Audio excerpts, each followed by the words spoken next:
I used to work in the automotive industry, and many times I've seen guys come in and say, you know what, I'm done, I can't do this anymore, and just quit. They pack up their boxes and they leave. I've seen this time and time again, and it made me wonder why this happens. Why do hardworking, loyal employees just say, you know what, I'm done, I quit?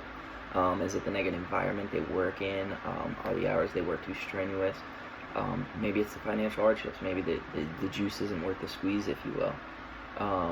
Seeing this over and over again, like I said, it's made me wonder about the psychological well-being of the workforce, in America. Is the workforce as a whole being put through too much, or is the work environment just not a healthy one? Are there things that we can do, or are there things that are being done to help these issues?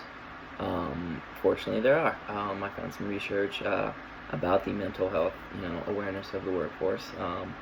According to Future Workplace Research Director, keynote speaker, and New York Times bestselling author Dan Schubel, he says the financial and mental wellness were among a long list of things being prioritized in the workplace in 2018, which is beautiful news.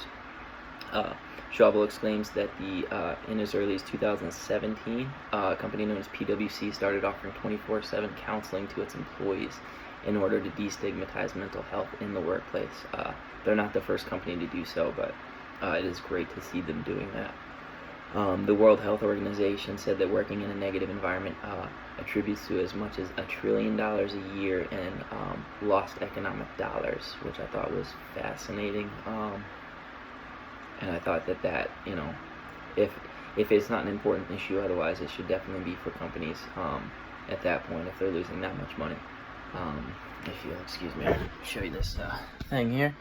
There is, let's see, this one here is the economics of well-being. It said employees who are thriving in overall well-being have a 41% lower health-related cost compared to, with employers who are struggling, and a 62% lower cost compared with employers who are suffering, which is just a nice little graph there. I thought that was very interesting.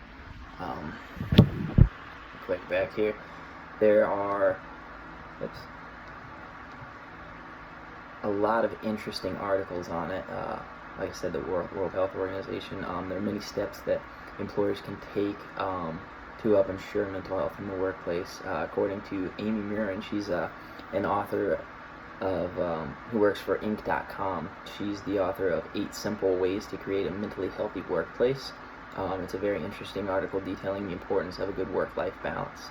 She says that promoting the discussion of mental health in the workplace, employers offering free screening tools, promoting EAP benefits as often as possible are all important things and positive steps towards a healthier mental workplace. It can be detrimental working in a negative atmosphere, but on that same side of the token, it can be very rewarding to work in an environment that is fun and lighthearted. Companies that have taken steps to try to make the workplace just that are Netflix, Adobe, Barclays, American Express, and a company known as EY. They're great companies to work for, according to their employees, as far as like the mental health benefits they offer. Ways that we can promote mental health as employers and as employees. We can cater to employees' strengths, not ask them to do too much that's outside of their comfort zone, and not ask them to do more than what is required of them at their position.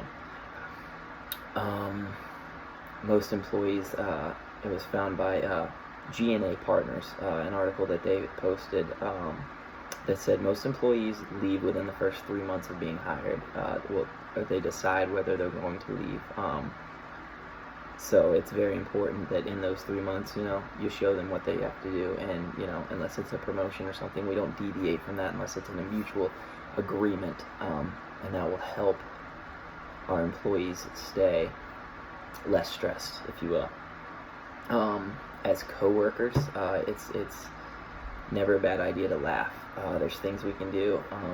For a long time, laughing in the workplace was associated with unproductivity, and that's until recently that relationship has has always kind of been that way. Fortunately, here recently, that's not the case, and companies are trying to lighten the mood, if you will. Layla Lewis, she works for a website called Fast Company. She said that there was a study taking place back in 2009 that detailed, it showed the details of how people are more productive when in a better mood.